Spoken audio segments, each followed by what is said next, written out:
everyone, it's Justine and welcome back to the 12 Days of Christmas. This is another bonus video and today I'm featuring products from Mama Elephant. So I'm going to get started with all my die cutting as I've usually done. Now this is a bonus video because I've been doing them Monday to Friday and the weekends seem to be the bonus videos, and also because I've done a shaker card already in the series. This is going to be a second shaker card, but it's going to be a little bit different. It's going to be about creating a shaker scene. So I've now die cut a rectangle into my frame. And so I have my frame for my shaker card, and then I'm going to start die cutting my scene. This is the home collection die from Mama Elephant, and I'm going to cut it out twice so I get a nice variety of little houses. Once all that's finished, I have all my die cutting done and I can proceed to making the card. I'm going to use some acetate, heat resistant acetate I got this from Simon Says Stamp, and I'm going to be stamping the Merry Christmas from the Merry Christmas Wishes stamp from Mama Elephant, and I'm also going to add a small sentiment underneath as well. Alright, so I'm going to be stamping this again, my sentiment as well, and because I don't know, in my move I somehow lost my embossing bag or I can't find it yet, so I'm really hoping this turns out okay because I know the acetate can be quite clingy or it has a lot of static, so I'm hoping that the embossing powder doesn't stick to it too much. So I'm just going to arrange my plastic here, and the paper on the back is simply to protect it from scratches until you use it. And then I'm going to be inking up in Versamark ink and stamping that all together using my Misty. Just placing my fingers all around and stamping down, lifting it up, and now I have my image on top of my acetate. Then I'm going to open up here my fine detail white embossing powder from Ranger, and I'm just going to scoop up a little bit using my little spoon here and just spray over top. And you can see a lot of it's clinging, but I'm not too concerned just yet because this does this on paper as well. So what you really need to do is just flip it over and flick the back, and a lot of the powder will fall off.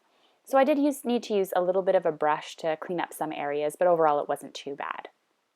So I'm just going to heat this up here so that the embossing powder melts and creates a solid image. You'll notice that it's finished heating when it goes from a powdery to a shiny look. And it doesn't take too long on the acetate because it heats up quite quickly.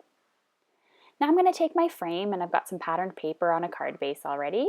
And I'm going to take my frame here, I'm going to add some glue around it so I can add that acetate window to my actual card itself. So I'm going to put it onto the frame first. And what I'm going to do is I'm actually going to put the sentiment down on my card, kind of the way I would like to have it. And then I'm going to place the frame over top of it so I know exactly where I want to put it so that the sentiment is centered and everything is looking nicely. I'm just going to hold down my hands for a couple of seconds here to make sure everything glues properly.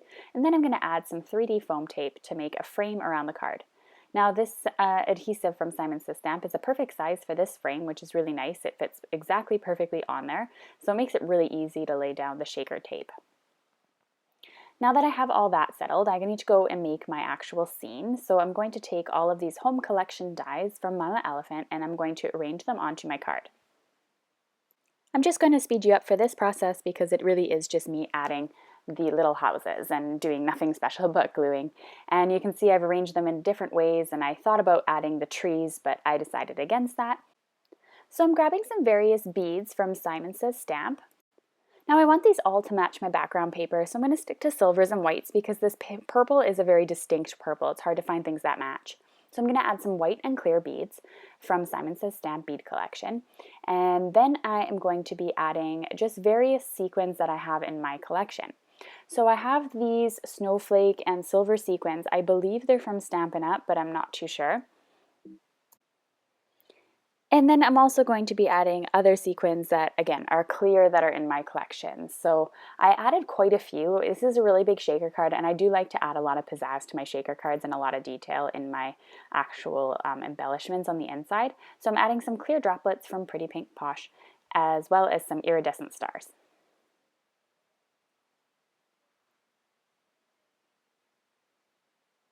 So now that I have enough bling on the inside of my card, I would say at this point, I'm going to just need to attach my frame, and that's going to put my sentiment over top. And I'm hoping that the white sentiment doesn't get too lost in the houses. So that was kind of my worry having these houses on here, was that the white sentiment at the bottom would get a little bit lost. So I just need to take off the backing of the 3D foam tape and stick the frame on top of my card.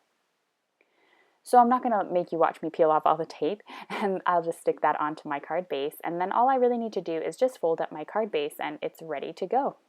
So I hope you enjoyed today's card tutorial, and the next video of this series is going to appear on Monday for you. So thanks so much for watching, everyone.